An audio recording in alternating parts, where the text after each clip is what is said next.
제가 처음 와서 수요 설교할 때 열왕기 상을 했는데 9장부터 했습니다. 9장부터 조금 더 실제적이라 가지고 1장에서 8장까지를 좀 빼고 했습니다. 그래서 이번에 1장부터 적어도 8장까지는 좀 해야 되겠다. 전반부. 그래서 일단 1장부터 8장까지를 하도록 하겠습니다. 또 필요하면 9장부터 계속 나갈지도 모르겠지만 일단 8장까지 그렇게 하도록 약속을 드립니다. 열왕기서는 이제 이스라엘의 왕들의 역사입니다. 세상 역사가 아니고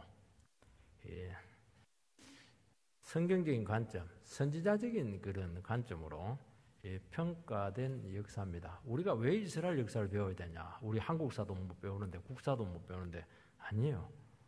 이것은 이스라엘 역사가 아닙니다. 하나님의 역사입니다. 하나님의 역사. 이 역사를 배워야 하나님의 그 거대한 구원 계획을 알 수가 있습니다.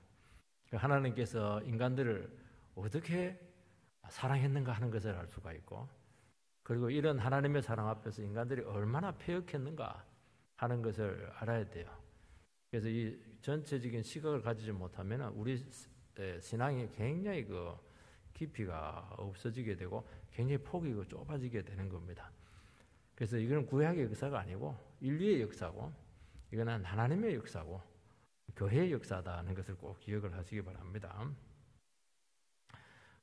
구약 역사를 기록할 때 관점이 있어요. 신명기적인 관점입니다. 신명기에 보면 들어가도 복을 받고 나가도 복을 받고 말씀 안 지키면 좀 저주받고, 이게 뭐냐니까 이게 구약 성경을 기록할 때 그 관점이에요. 하나님 말씀에 복종하면은 순종하면은 복이다. 하나님 말씀에 불순종하면은 저주다. 이 관점이에요. 이 관점이 성경 전체를 뚫고 있는 겁니다. 우리는 불순종해서 망했죠. 구약은 이제 그게 결론입니다. 불순종에 망해서 나라 뺏기고 너무 불참하게 되었다 하는 것이 이제 이게 인간 역사의 이게 결론인데 아니죠. 하나님은 실패하지 않습니다. 예수를 통해서 우리 모든 실패한 인생들을 다시 한 번 더 회복시키셔서 실패할 수밖에 없는 인생을 승리할 수밖에 없는 인생으로 만들었다. 이게 성경이에요. 이게 구속사로 성경을 보는 겁니다. 이걸 잘 보여주는 게 이게 열왕기서고 역사서다 하는 것을 알 수가 있습니다. 그러니까 성경에 보면 아무리 세상적으로 뛰어나고 이렇게 해도 말씀 안 지키면 악한 당입니다. 바로 악한 당이에요. 또 세상적으로 부족하고 백성들로부터 또 인정을 좀 못 받아도 언약의 말씀에 충실하면은 선한 당이다. 성경은 정확하게 그 두 가지로만 평가를 합니다.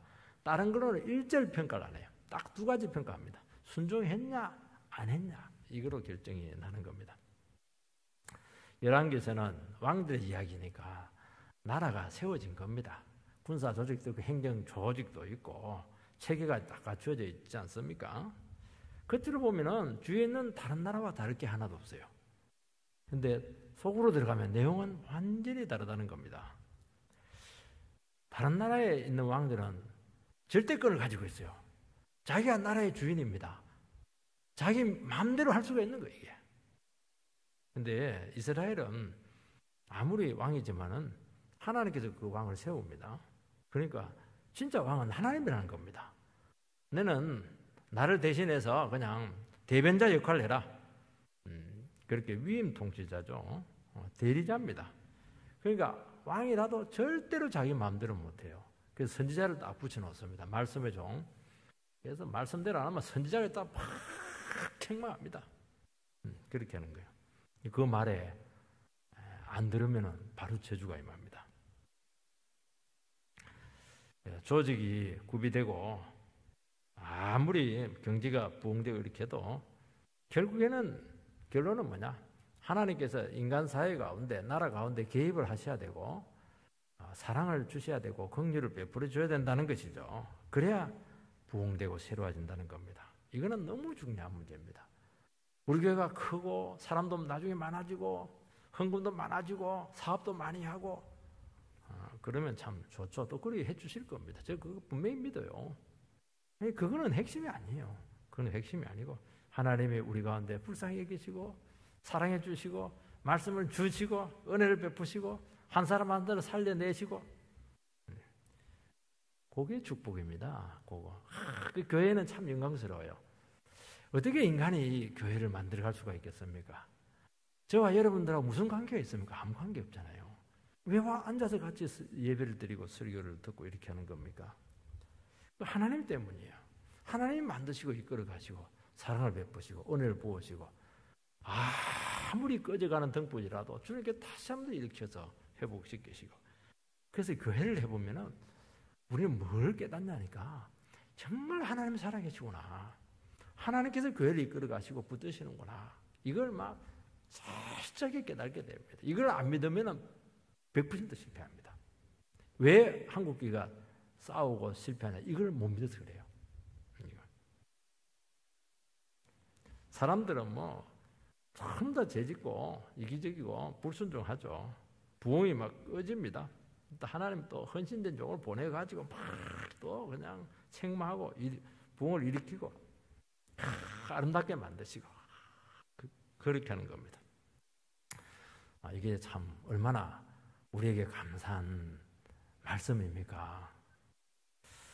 열왕기서는 이제 언제 기록됐냐니까 되게 이제 예레미야가 기록했다. 왜냐하면 예레미야가 문체랑 좀 비슷해요. 그런데 아무도 몰라요, 이게 누가 기록했는지는. 근데 이제 유다가 나라가 망하고 나서 바벨론 포로되어 갔을 때 그때 기록이 된 겁니다. 그러니까 다윗과 솔로몬 최전성기 때가 아니고 나라가 완전히 거들났을 때 포로된 그 지역에서 아니 하나님이 살아계시고 성전이 있는 그 거룩한 나라, 어떻게 이스라엘이 이방 나라에게 망할 수 있는가? 이게 풀리지 않는 숙제였어요. 하나님이 이방 나라 신들보다 약하단 말인가? 그런 하나님을 우리가 잘못 믿었단 말인가? 이게 그들에게 그 포로된 지역에서 그들이 느꼈던 그 괴로움보다도 이 신학적인 혼동이 훨씬 더 컸다는 것을 알 수가 있습니다. 성경은 뭐라고 했냐니까, 우리가 국방력이 약했나, 조직이 약했나, 사람이 적었나, 경제가 부실했나, 그게 아니라는 거예요. 성경에서 이야기하는 것은 뭐냐, 너희들은 다른 건 전혀 문제가 안 되는데 딱 하나다. 하나님의 말씀에 불순종했고 우상 숭배했고, 그렇게 해서 하나님께서 너희들을 버린 것이다. 버렸다기보다도 막 말을 안 들으니까 그냥 내비둔 거예요. 그냥 놔두니까 그냥 저절로 망했다는 겁니다. 버리지는 않아요. 근데 말을 안 들으면 어떻게 할 수가 없어요. 그냥 내버려 두는 겁니다. 자식이 말 안 들으면 내버려 둬야 돼요. 깨지든 터지든 뭐 죽든 살든. 그거예요. 이제 그걸 이제 말로 해도 안 되니까 역사를 쭉 기록을 하면서 쭉 보니까 딱 맞거든요. 그게 열왕기서입니다. 우리의 실패의 원인은 딱 여기에 있었구나. 하나님 말씀에 순종하지 못한 것이 있었구나 하는 것을 딱 증명을 하게 된 것입니다. 그렇다면 또 결론이 나오는 겁니다. 좋다, 우리 실패했다. 실패했지만은 다시 하나님이 여전히 하나님이시고 온 세상의 주권자가 된다. 그럼 다시 하나님의 말씀 붙들면 살아난다. 소망을 주는 책이 아니겠습니까? 이게 우리 다 실패한 사람들이에요. 망한 사람들이죠. 그러니까 예수 믿었죠. 그렇지만은 하나님 여전히 살아계신다. 진짜 제대로 하면 예수 믿어보자. 그러면 다 산다는 거예요. 얼마나 소망을 주는 말씀입니까? 왜냐하면 그분만이 인생의 답이 되시기 때문인 것입니다. 오늘은 이제 첫 장이 나옵니다. 이제 첫 장이 보면 좀 약간 야리끼리하고 좀 허리 어두워요. 다윗이 늙고 약했습니다. 벌써 지도자가 늙고 약하고 그러면 안 되죠. 눈이 총기가 있고 막 영혼이 막 살아있어야 되는데 말입니다. 그리고 후계자 문제가 바로 터집니다. 이 통치자의 건강 이상이나 이 정상적인 직무가 어려울 때, 이때가 참 기도가 필요합니다. 마귀가 가만히 두지를 않아요. 기회주의자들이, 야심가들이 나타나가지고 하나님 나라를 막 어지럽히고 막 찬탈하고 이렇게 하는 겁니다. 하나님 나라를 막 빼앗으려고 하는 겁니다. 하나님께서는 절대로 내 나라 내 안 뺏긴다. 그래서 준비된 종, 숨겨놓은 종을 딱 세워가지고 그 어지럽힌 사람들 전부 다 하나님께서 손보시고 진짜 하나님의 말씀을 사모했던 그 사람들 중심으로 다시 나라를 새롭게 세워나간다. 그래서 진리가 개성되게 하겠다 하는 것이 오늘 초반전에 주신 우리에게 주신 메시지인 줄 믿습니다. 딱 두 가지를 기억하시기 바랍니다. 첫 번째는 다윗이 노쇠하게 된 겁니다. 1절에서 4절 말씀을 보면 다윗 왕이 나이가 많아 늙으니 이불을 덮어도 따뜻하지 아니한지라 그의 시종들이 왕께 아뢰되 우리 주 왕을 위하여 젊은 처녀 하나를 구하여 그로 왕을 받들어 모시게 하고 왕의 품에 누워 우리 주 왕으로 따뜻하시게 하리이다 하고 이스라엘 사방 영토에 아리따운 처녀를 구하던 중 수넴 여자 아비삭을 얻어 왕께 데려왔으니 이 처녀는 심히 아름다워 그가 왕을 받들어 시중 들었으나 왕이 잠자리는 같이 하지 아니하였더라. 참 특이한 내용입니다. 성경이 시작될 때 영웅들의 이야기, 좋은 이야기, 성리 얘기하면 좋을 텐데 참 부정적인 이야기를 하는 거 보면은 참 성경은 진실하다는 것을 알 수가 있어요. 다윗이 믿음의 용사 아닙니까? 정말 백전노장이고 하나님 말씀 하나 갖고 죽고 살았던 정말 그 말씀의 종이었는데 이 사람도 나이가 들었어요. 그리고 노쇠였습니다. 건강이 나빠졌어요. 그거는 인생이 어떻게 할 수가 없는 겁니다. 그런데 어떻게 할 수 없지만 위험하다는 거예요. 나이 들고 병 들고 노쇠할 때 위험하다는 거예요. 이거. 얼마든지 마귀에게 틈을 줄 수 있다는 겁니다. 그 경계를 가지고 해라는 거예요. 아브라함도 나이 들고 노쇠했잖아요. 그래도 아브라함은 끝까지 애를 낳아버렸잖아요. 여러분, 통치자의 건강은 나라의 위기 요건 중에 하나입니다. 자칫 잘못된 판단을 내릴 수가 있고 정상적인 분별력이 흐트러져서 나라를 혼란에 빠뜨릴 수가 있습니다. 아브라함의 아들 이삭이 눈이 안 보였어요. 그래서 눈이 침침해가지고 죽을란 같다 싶어가지고 축복을 주려 가다가 집안 말아먹었잖아요. 이게 눈이 침침하면 그냥 기도해야지. 하나님 침침한 대로 내가 살겠다고 그렇게 하는데 침침하구나. 나는 이제 끝났다. 내 축복을 누구한테 줄까?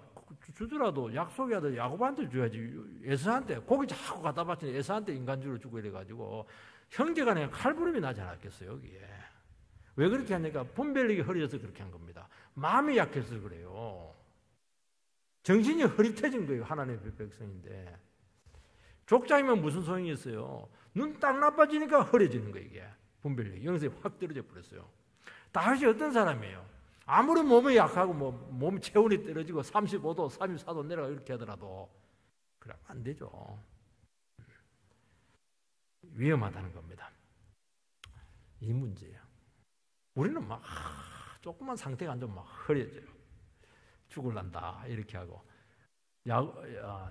이삭이 죽을란다 이렇게 하고 몇 년 살았냐고 40년 살았어요. 말이라도 하지 말지. 말이라도 4년도 아니야. 40년 살고 막 이렇게 하고 정말 너무 약한 마음 먹지 마시기 바랍니다. 하나님 데려가시면 알아서 다 데려갑니다. 걱정하지 마세요. 그런데 문제는 이 후계자가 세워지지 않았습니다. 하나님께서는 다윗에게 솔로몬이다 분명히 얘기했어요. 그리고 척근들은 알고 있습니다. 바세바라든지 나단 이런 사람도 알고 있는데 이걸 드러내지는 않았어요. 왜냐하니까 미리 드러내가 좋을 것 같고 형제들이 집중적인 견제를 하게 될 텐데 그래 안 해도 지금 막 형제들이 지금 누구한테 왕이 가나 지금 굉장히 지금 눈을 부라리고 좀 살피고 있는데 어떻게 어린 솔로몬이 감당할 수가 있겠습니까? 자랄 때까지 이렇게 기다린 겁니다. 하나님은 준비된 사람을 쉽게 노출시키지가 않아요. 왜냐하니까 집중 타겟가 되기 때문에 그렇게 하는 것입니다. 그래서 꼭꼭 숨겨놓습니다. 꼭꼭 숨어라. 머리카락 보인다. 꼭꼭 숨겨놔요. 지금 나타나가지고 내가 대단하다 이런 사람 전부 다 하나님의 사람 아닙니다. 노출된 사람은 아니에요. 진짜 하나님의 사람은 귀하기 때문에 꼭꼭 숨겨요. 장모 속에 깊이 넣어놓아요. 왜냐하면 귀하니까 이 사람 다치면 안 되거든요. 그거 딱 결정적일 때 하나님께 다코스로 딱 등장시키는 겁니다. 이게 하나님의 방법이에요. 그래야 마귀가 공격을 못하는 겁니다. 그리고 어떻게 합니까? 다윗이 일절 말을 안 해, 백성들에게. 이번에는 솔로몬이다, 솔로몬이다 이렇게 하면 되는데 아무 말을 안 해요. 백성들은 지금 노인이 죽어가고 있는데 체온도 떨어져가지고 지금 막 침상에서 일어나지도 못하는데 굉장히 걱정이 되는 거예요. 걱정하면 뭐합니까? 기도하는 거예요. 그럼 기도를 자꾸 하게 하는 거예요. 어떻게 되나? 다윗이 끝나면 어떻게 되나? 갑자기 죽으면 어떻게 되나? 급사하면 어떻게 되나? 그러니까 자꾸 기도하는 거예요. 이게 왕을 위해서 기도하고 후계자로서 기도하고 이렇게 하는 거예요.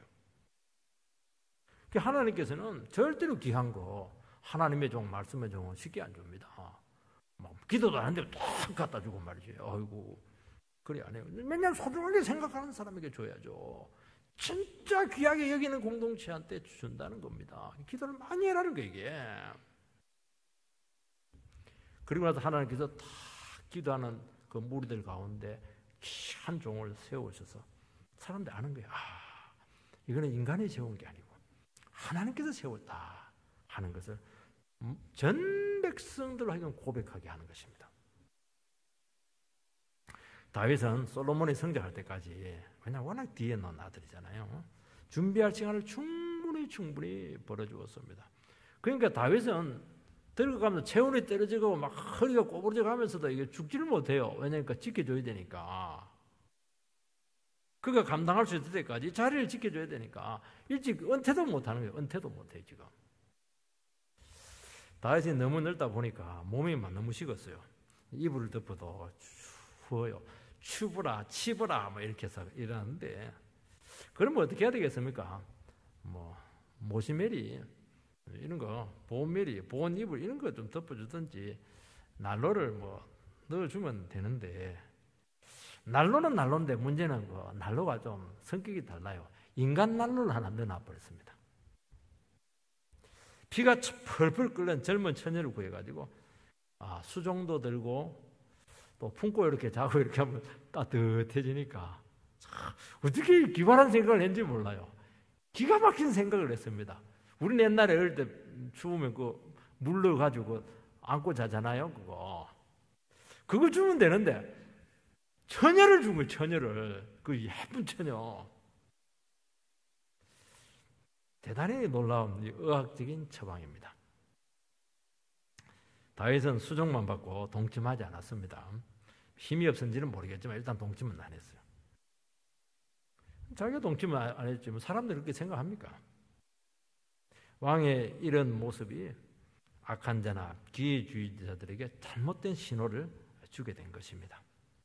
사단은 그래 안 해도 막 그냥 탈탈 털어서도 혐의점을 지금 찾으려고 하고 있는데 너무 조금 먹잇감이 딱 생긴 거예요. 너무 예쁜 처녀 24시간 다윗과 한 방에 있다. 이게 이제 엄청난 이게 지금 완전히 지금 낚싯바늘에 걸린 겁니다. 다윗은 끝났다 그렇게 이제 신호를 주었죠. 하나님의 종이 무기력한 종의 모습으로 이금 돌변을 했죠. 그러니까 악한 자들이 막 그때부터 고개를 들게 됩니다. 다윗은 몸이 약해도요 영혼이 살아있는 사람이거든요. 감히 다윗을 대항하지 못합니다. 왜냐하면 다윗은 종이지만 다른 종이었어요. 힘이 있을 때, 또 영성이 살아있을 때는 막 숨죽이고 있다가 힘이 빠졌다. 사실은 힘이 빠진 건 아니거든요. 영성이 완전히 죽은 건 아니거든요. 그때 막 가차없이 그냥 악한 자들이 다윗을 밟고 막 일어서는 겁니다. 그래서 기회를 주면 안 돼요. 기회를 주면. 그거 수습한다고 나라가 굉장히 위기에 빠지지 않았겠습니까?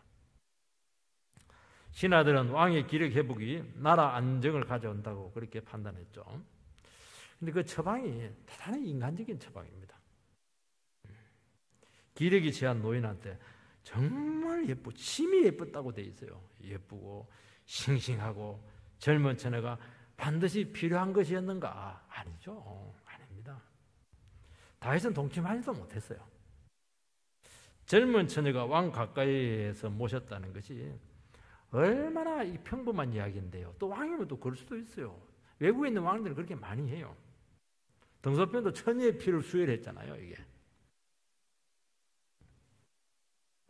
근데 이스라엘 나라를 두 번이나 완전히 위태롭게 만들었던 것입니다. 솔로몬을 막 엄청난 위기에 빠뜨렸던 것이죠. 솔로몬을 도와주려고 한 행위인데 도리어 이게 역효과가 나게 되었다는 것입니다. 우리는 이때 이제 이 아비삭이라고 하는 여성을, 처녀가 성격을 규명을 해야 됩니다. 첩이냐 간병이느냐, 여러분은 뭐라고 생각합니까? 첩이냐 간병이느냐.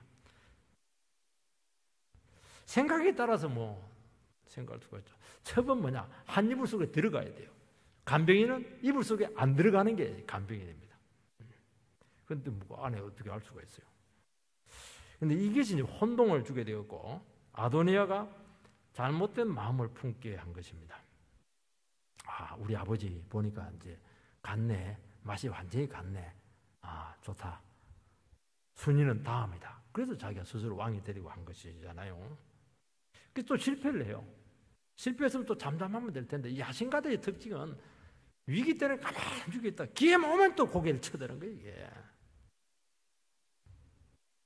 솔로몬한테 찾아가가지고 그 처녀를 아내로 달라. 그렇게 해서 만약에 아내를 주게 되면 어떻게 되냐니까. 그것도 바세바를 통해서 청탁을 하는 겁니다. 솔로몬의 왕권을 흔들어 놓게 되는데, 그때 바로 솔로몬을 죽입니다. 가만히 있으면 되는데 야신가는 가만히 있지를 못해요. 이게 왜 하필이면 아도니아가 아비삭을 첩으로 달라 했겠나, 아내로 달라 했겠는가. 그게 참 신기해요. 다른 첩들은 전부 다 늙었어요. 다윗의 첩들은 다 아내들 늙었어요. 아비삭은 너무 예쁘고 젊고 그 첩이고 이러니까 뭐 금상첨화한 겁니다. 그러니까 두 번이나 하나님 나라를 말아먹을 뻔한 사건이 바로 이 여성 사건이었습니다. 스캔들. 나이가 들어가는 것이 참 중요합니다. 말년에 다윗의 이미지를 이렇게 추하게 하고 하나님 나라를 위기에 빠뜨릴 뻔한 사건이 바로 이 사건이었어요. 뭐 대단한 게 아닙니다. 노쇠했으면 몸에 체온이 좀 떨어지고 이렇게 했으면 뭐 목욕탕을 좀 가든지 안마를 받든지, 아니면 약함을 인정하고 하나님의 보호와 인도하심을 의지하는 겁니다. 의지해야 돼요. 그래야 악한 자가 틈차지 못하는 것입니다. 그리고 자기를 잘 지켜야 되는 겁니다. 자기를 잘 지키는 게 참 중요해요. 여러분 기도 많이 하시기 바랍니다. 치매도 잘 안 걸리게 해달라고 기도 많이 하시기 바랍니다. 다행히 다윗은 이 여사를 첩으로 여기지 않고 간병인으로 생각을 한 겁니다. 그나마 여기서 악이 좀 끊어지게 되었던 것입니다. 만약에 첩이 문제죠. 첩이었다면 어떻게 됐겠어요? 첩이 가만히 있습니까? 이불 속에서 가만히 있어요? 온갖 가문시로 막 그냥 현혹을 시켰을 겁니다. 그 말 들었다 이러면 막 나라는 거의 끝나는 거예요. 거기서 끝나는 거예요. 근데 다윗이 안 해요. 안 하고 그냥 바깥에서 수종 들여라 이렇게 한 겁니다. 그래도 문제가 생겼습니다. 신하들도 너무 잘해주려고 하다가 문제가 생긴 겁니다. 여러분, 나만 괜찮다고 해서 다 좋은 게 아닙니다. 다른 사람도 괜찮아야 괜찮은 겁니다, 여러분. 그걸 항상 기억해야 돼요. 나만 뭐 신앙이 아직 깨끗하다고 그게 뭐가 중요해요. 다른 사람 봐도 의혹이 없어야 되는 거예요, 이게. 의혹이 있다고 하는 것은 일만에 그것은 마귀가 반드시 그 걸고 넘어질 수 있는 사안이기 때문에 반드시 어려움을 겪게 되어 있는 것입니다. 그게 처신을 잘하라 하는 것이 여기에 있고, 나이가 들수록 직책이 올라갈수록 우리 한마디 한마디, 한 행동 하나하나가 얼마나 결정적인 영향을 미치는가 하는 것을 우리에게 주시는 경고인 줄 믿습니다. 그 보필을 할 때도 신하들도 이 성경적인 보필을 해야 돼요. 지혜가 필요하거든요. 근데 보필을 하면서도 그들의 의도가 막 이렇게 자꾸 의심을 받는 겁니다. 아, 신하들이 왜 이렇게 처녀를 해가지고 그렇게 할까? 의심을 받는 거예요, 이게. 여러분, 건강상의 위기가 올 때 또 사람들은 어떻게 생각하냐니까. 아, 사람들이 나를 끝났다고 생각해? 그런 사인을 줄 수가 있는 거예요. 그래도 반대로 하시는 분들이 있어요. 난 아직 살아있다. 나는 건재하다. 그걸 보여주기 위해서 무리하게 하다가 막 그냥 넘어지는 겁니다. 그것도 안 좋은 거예요. 하나님 약하게 했으면 약하게 사세요. 아프게 했으면 아프게 사세요. 그 상황에 따라서 다 은혜가 있습니다. 하나님, 네가 약한 데서 강함이라. 연약하지만 하나님이 끝까지 함께 하세요. 더 경건하고 말씀과 기도로 나가고 그렇게 하시기 바랍니다. 우리의 모든 회복과 총기와 그것은 주님의 동행 가운데 있고 은혜를 체험하는 데 있다는 것을 기억하시기 바랍니다. 약하니까 은혜 체험하기 더 좋거든요. 인간적인 방법을 이렇게 쓸 필요가 없다는 겁니다. 두 번째는 이 아도니아의 야심이 드러나고 있습니다. 5절 6절 말씀을 보면 그때 학기시의 아들 아도니아가 스스로 높여서 이르기를 내가 왕이 되리라 하고 자기를 위하여 병거와 기병과 호위병 50명을 준비하니 그는 압살롬 다음에 태어난 자요 용모가 심히 준수한 자라.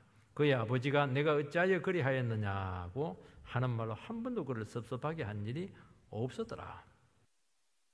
아도니아는 네 번째 아들입니다.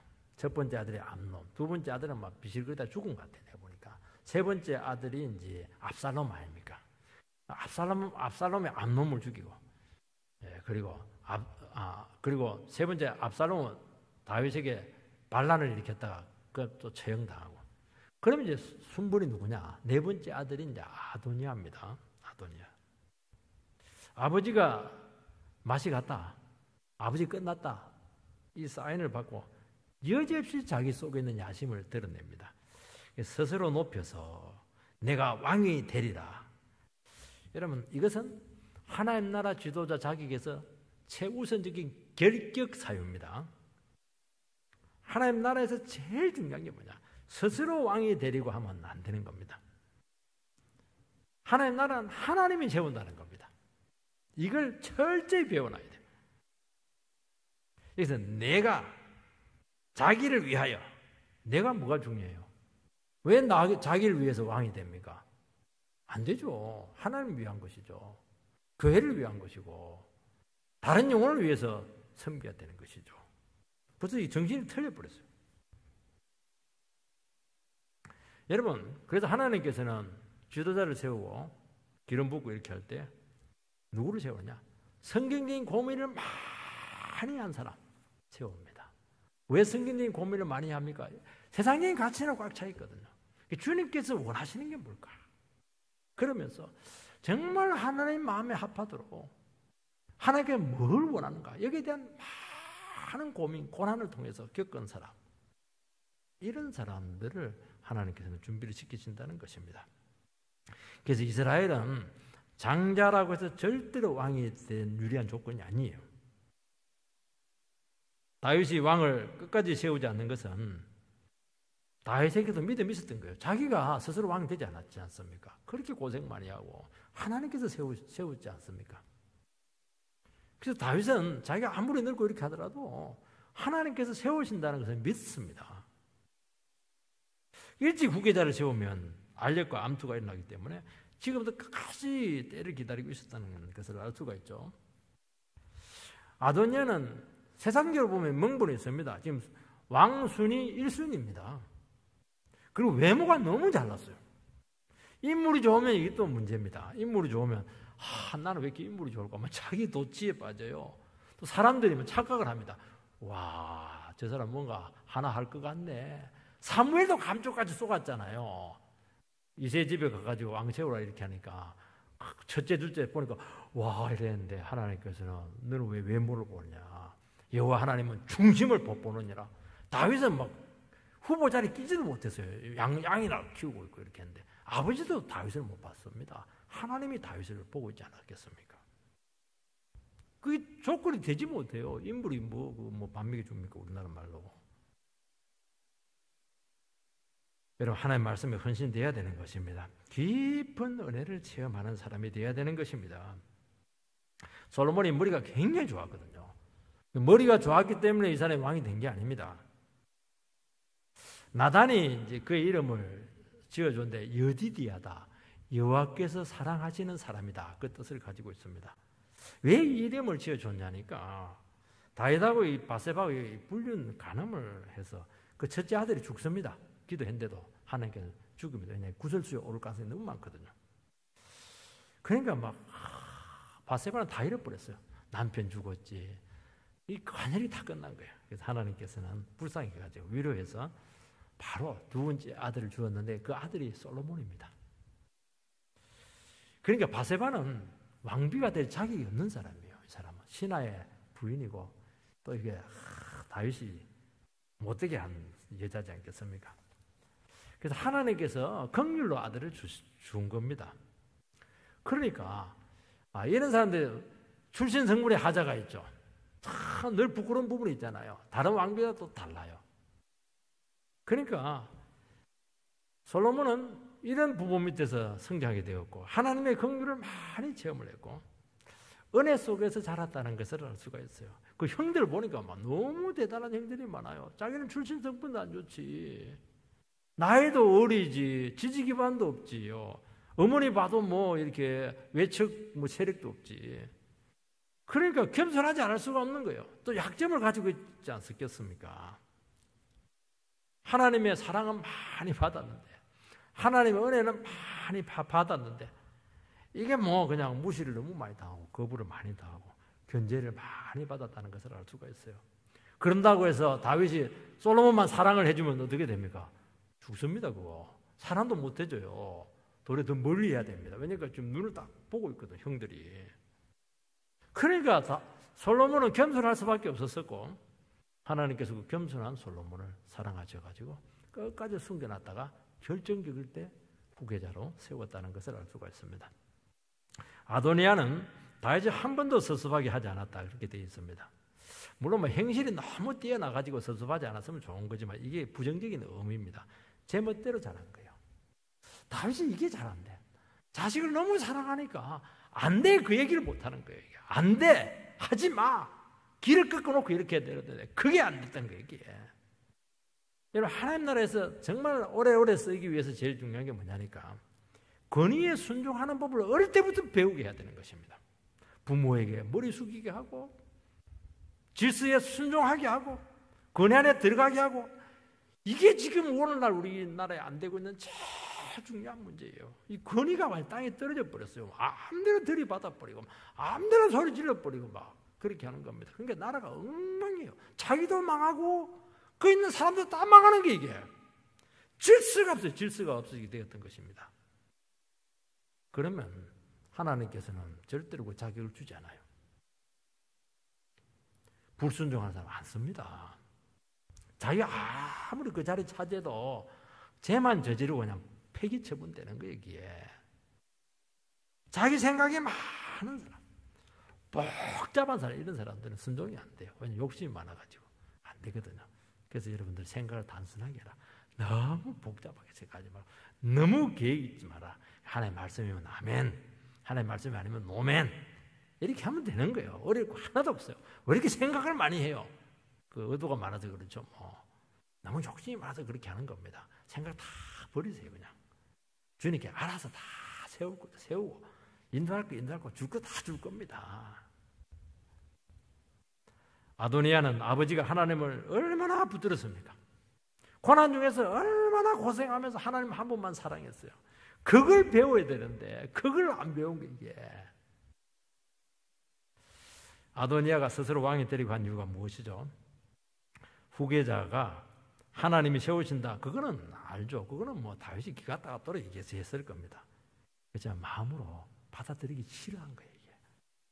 어린 솔로몬 대충 알잖아요.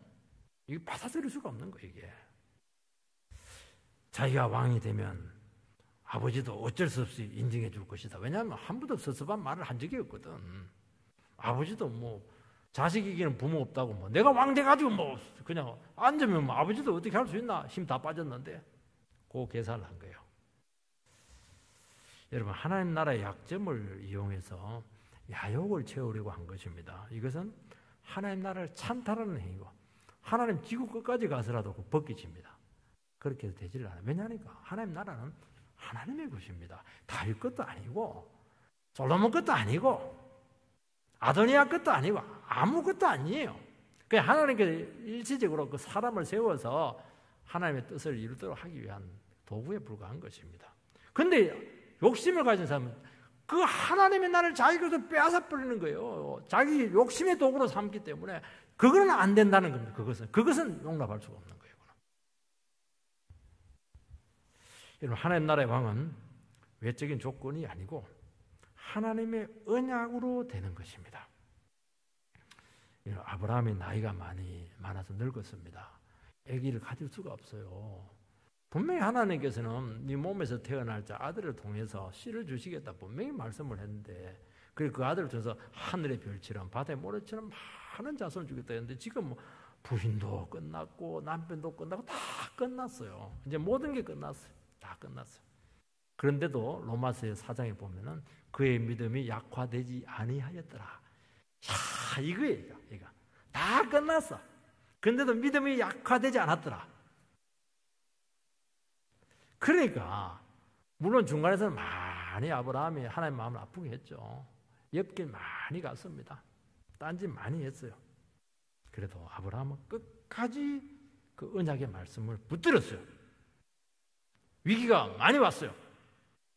하나님 때가 딱 되었을 때 그 죽은 몸에서 막 그냥 하나님을 살려버렸습니다. 그래서 아들을 태어나게 한 겁니다.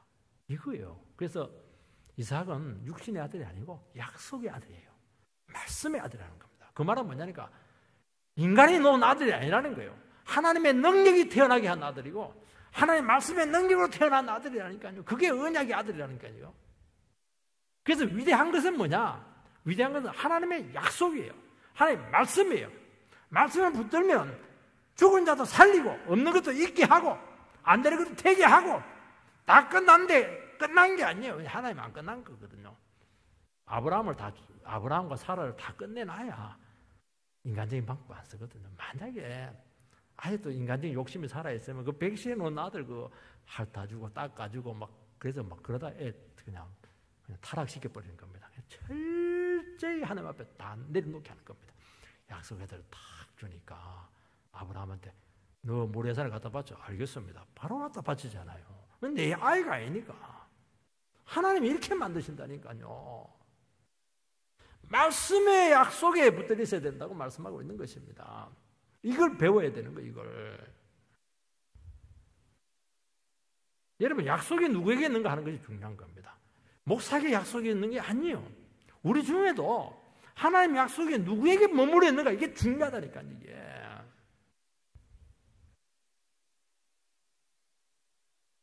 진리로 검증된 인물이어야 될 줄 믿습니다. 그래서 하나님께 축복을 주실 때는 반드시 검증합니다. 중심을 달아봐요. 스펙이 아니에요. 다윗이 늙었지만 여전히 현존하는 왕이고 다윗의 의정이 중요합니다. 왜냐하면 다윗에게 약속이 있거든요. 만약에 아도니가 정정당당했다면 다윗에게 가서 겸손하게 물어보면 돼요. 아버지, 제가 1순위인데 아버지 제가 아닙니까? 물어보면 돼요. 아니다 하면 물러서면 되는 거예요. 이게. 자신이 없습니다.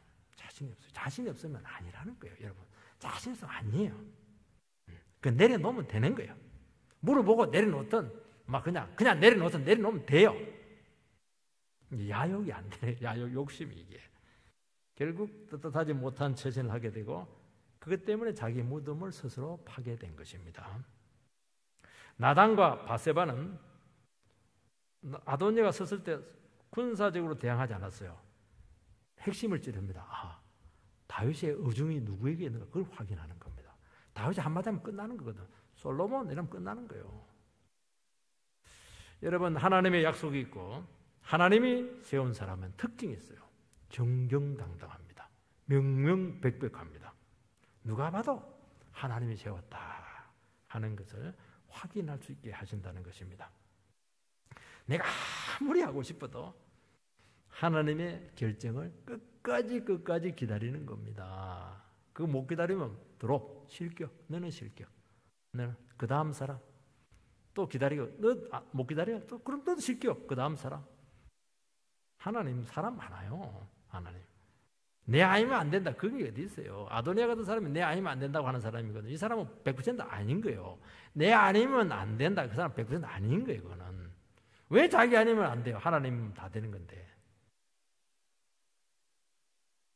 자기 자신에게 기회가 오지 않을 수 있습니다. 하나님 앞에 한없이 낮추시고 버리시기 바랍니다. 인간적인 방법이나 사람을 의지하지 않아야 되는 겁니다. 이런 과정을 통해서 하나님께서는 내가 하나님의 지도자를 세운다 하는 것을 확인시켜 주신다는 것입니다. 왜 하나님께서 이런 방법을 쓰셨냐 하면은 하나님 나라의 일은 하나님이 세우지 않으면 그 자리에 아무리 갖다 놔도 감당을 못해요. 늘 하는 말. 담임 목사 자리에 올려놓으면 뭐예요 그거. 그래서 감당도 못하면 안 올라간 것만도 못하죠. 안 하는 게 부목사로 있는 게 훨씬 낫죠. 병 걸리죠. 막 그냥 욕대로 먹죠. 막. 교회를 욕되게 하죠. 왜 그렇게 하냐는 거예요. 하나님이 세우고 하나님이 도와줘도 감당할까 말까 하는데 왜 스스로 그 자리에 올라가가지고 감당도 안 되면서 여러 사람 고통스럽게 하냐는 게 지금 그 얘기하고 있는 게 지금. 그래서 하나님께서 끝까지 확인을 한다니까요. 그걸 알면 들을 것 들림으로 우리는 주님 앞에 구원을 이루어 가야 된다는 말이 맞는 거예요. 이게. 아도니아가 내가 왕이 되어야 된다는 걸 사람들이 자꾸 선제를 해요. 당위성을 자꾸 이야기를 해요. 호소를 해요. 왜냐하니까 왕위를 포기가 안 되는 겁니다. 이 부분과 아도니아는 처절하게 싸워야 됐던 문제인데 이걸 안 했어요. 그리고만 너무 억울해하는 거예요. 진작 나를 점 찍어야지 말이지. 왜 솔로몬이냐 막 그렇게 하고 동생에게 막 내 왕위를 빼앗긴 거야. 그렇게 생각하는 거예요. 이렇게 하나님 앞에서 낮추는 것이 어려운 겁니다. 이게 안 되면 안 되게 돼 있어요. 아도니아가 왕이 되기 위해서 세 가지를 합니다. 첫 번째는 자기를 위해서 병거, 기병, 호위병을 50명 둡니다. 그리고 둘째는 군대장관 요압, 대제사장 아비아다를 끌어들입니다.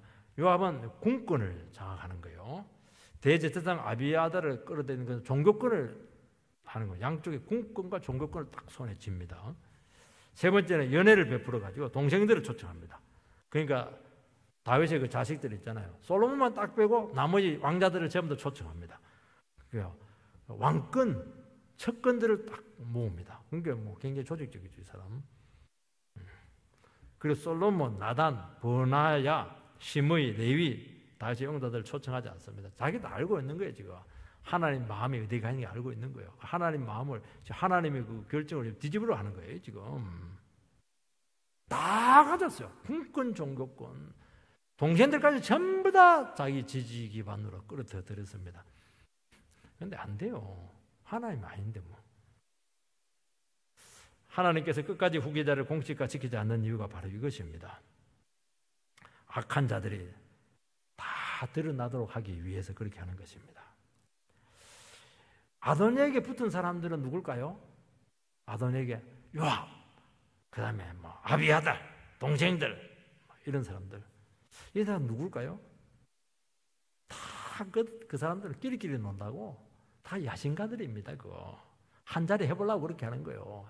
지금은 시류에 딱 봐가지고 지금 권력의 향배가 어디로 가는가 보고 딱 그쪽으로 선택한 것이죠. 야신가에게 야신가가 붙고 교만한 자에게 교만한 자가 붙는 거예요. 솔로몬과 함께한 사람들은 약속의 말씀을 따르는 사람인 것입니다. 이 사람은 상황에 따라 왔다 갔다 하지 않아요. 다윗이 끝까지 나라가 혼란스러운데도 불구하고 몸이 약하고 늙은데도 불구하고 끝까지 휩쓸리지 않고 나라를 지켜주셨던 것은 다윗은 자기 사람을 만든 것이 아니고 약속에 헌신된 사람들을 많이 만들어 놓은 거예요. 솔로몬, 나단, 버냐냐, 시므 이런 사람들 전부 다 약속의 사람들 아닙니까? 이 사람들이 위기 때 딱 나를 지키는 거예요. 이게.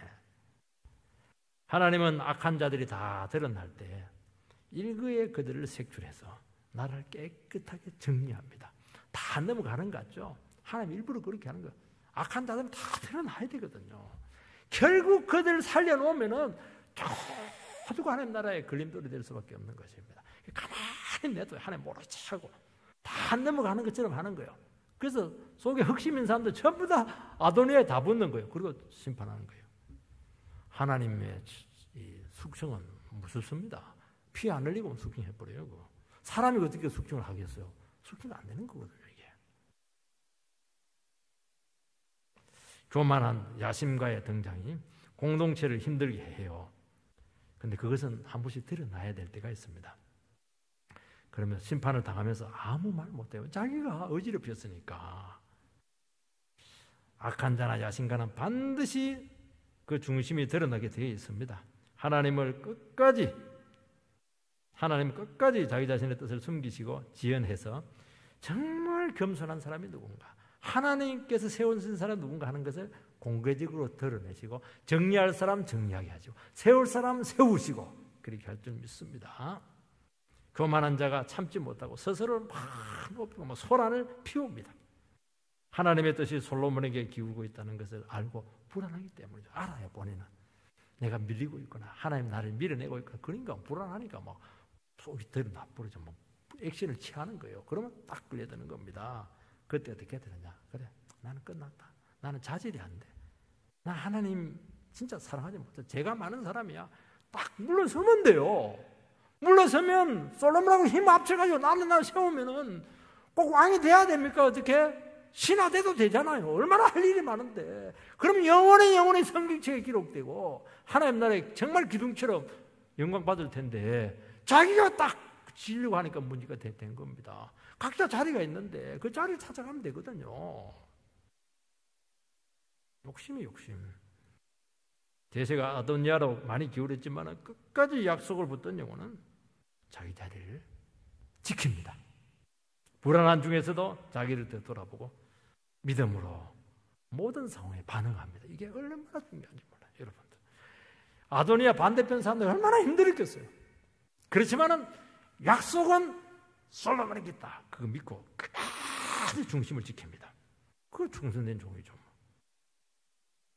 악한 자가 소란을 피울 때 누가 하나님이 세운 종인가 모든 사람들이 알도록 가만두게 될 것입니다. 그래서 우리가 어렵고 힘들 때일수록 진리의 말씀 붙잡고 끝까지 하나님 한 번 바라보고 자기 자리를 지키는 귀한 성도들이 되시기를 주의 이름으로 축복합니다.